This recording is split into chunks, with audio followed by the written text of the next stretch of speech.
Disney's Frozen is the highest grossing animated film of all time at $1.28 billion in the box office alone. Some critics claim that it's also the best animated film of all time, and I would bet that most people in this room have seen Frozen, which is why I'm prepared to state this. Frozen is one of Disney's worst told stories. Now, before you all burn me at the stake for heretics, I want it clear that this has nothing to do with the great voice acting, the beautiful animation, or the captivating music, but to do with the story. I'm qualified to talk about story structure as a creative writing major, and what makes story good or bad. Some of my other sources include Rotten Tomatoes, The Weekly Standard, Slate Magazine, Script Magazine, BoxOfficeGuru.com, and BestForFilm.com.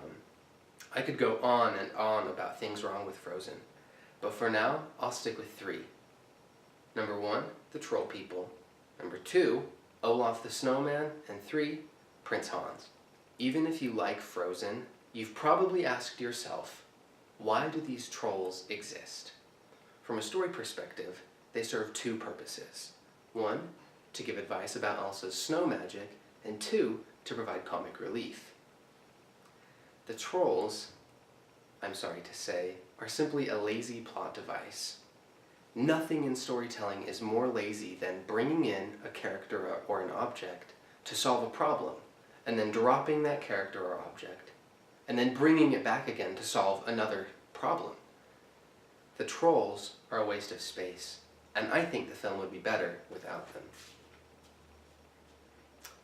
Olaf also exists for 2 reasons. 1, to represent the innocence of Anna and Elsa's childhood friendship, and 2, to provide comic relief. Sound familiar?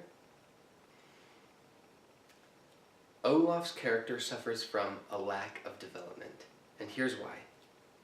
His character was rewritten and rewritten several times before the writers finally landed on the comic lovable snowman.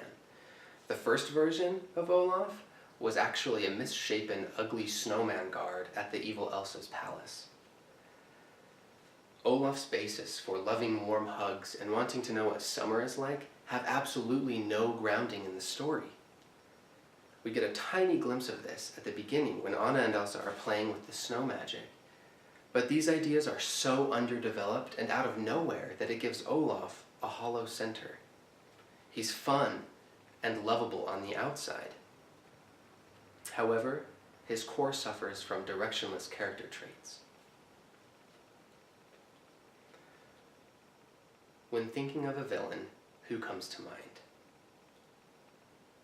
Danny Magus of Script Magazine tells us that a villain needs to be just as complex as the hero. I am sick of people saying how good Prince Hans is as the villain of this story. Hans isn't complex. He's confused. Take a look at this picture. It's often said that you can tell a lot about a person's character from what they do when no one is watching.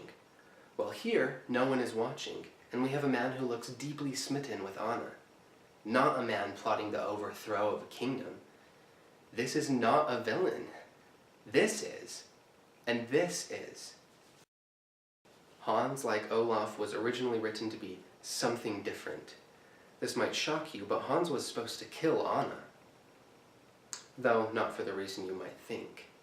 He was supposed to sacrifice her to save the world from endless winter. He wasn't even initially the villain. Elsa was. When Hans reveals who he is at the end, it isn't earned, it isn't shocking, and it isn't meaningful.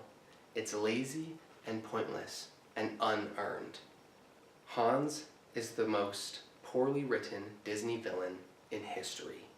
Don't tell me the turn was clever. Don't tell me it was well thought out through the whole story, because it wasn't. And the writers of the film will tell you the same thing. Believe me, there are more things wrong with the story than just these 3. I initially planned a 10-minute speech. But what does any of this mean?